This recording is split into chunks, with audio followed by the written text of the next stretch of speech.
کل کتاب لا ریب فیہ،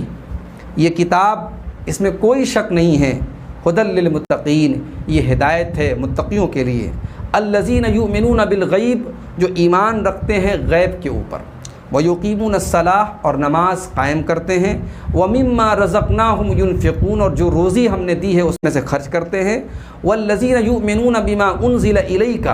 اور جو ایمان رکھتے ہیں اس کتاب پر جو آپ کی طرف نازل کی گئی، وما انزل من قبلک، اور ان کتابوں پر بھی جو آپ سے پہلے نازل کی گئیں، وبالآخرۃ ھم یوقنون، اور آخرت کے اوپر یقین رکھتے ہیں، اولئک علی ھدی من ربہم واولئک ھم المفلحون، یہی وہ لوگ ہیں جو اپنے رب کی طرف سے ہدایت پر ہیں، اور یہی وہ لوگ ہیں جو کامیاب ہونے والے ہیں۔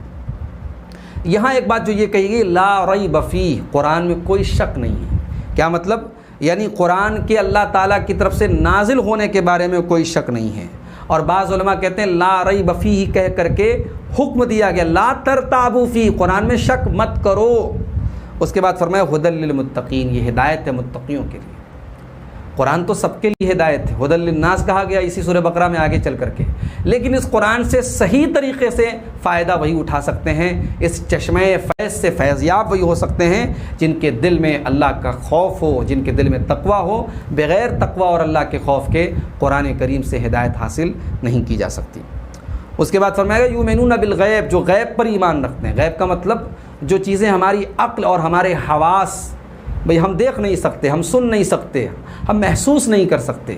تو ان چیزوں کو غیب کہا جاتا ہے۔ جنت کا معاملہ ہو گیا، جہنم کا معاملہ ہو گیا، فرشتوں کا معاملہ ہو گیا، عذاب قبر کا معاملہ ہو گیا، قیامت کا معاملہ ہو گیا، اللہ کے نبی کے اوپر نازل ہونے والی وحی کا معاملہ ہو گیا، یہ تمام چیزیں جو ہے ان کا تعلق غیب سے ہے۔ بندہ مومن ان باتوں پر ایمان رکھتا ہے۔ اس کے بعد فرمایا گیا یقیمون الصلاۃ، وہ نماز قائم کرتے ہیں۔ نماز قائم کرنے سے کیا مراد ہے؟ عبداللہ ابن عباس کہتے ہیں اقامت الصلاۃ اتمام الرکوع والسجود والتلاوۃ والخشوع والاقبال علیہا،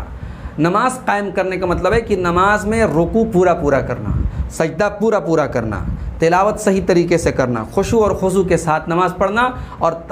توجہ کے ساتھ نماز پڑھنا۔ اور جو یہ کہا گیا کہ ہم نے جو روزی دی اس میں سے خرچ کرتے ہیں، اس میں عام صدقہ اور خیرات بھی شامل ہے اور زکوٰۃ بھی شامل ہے۔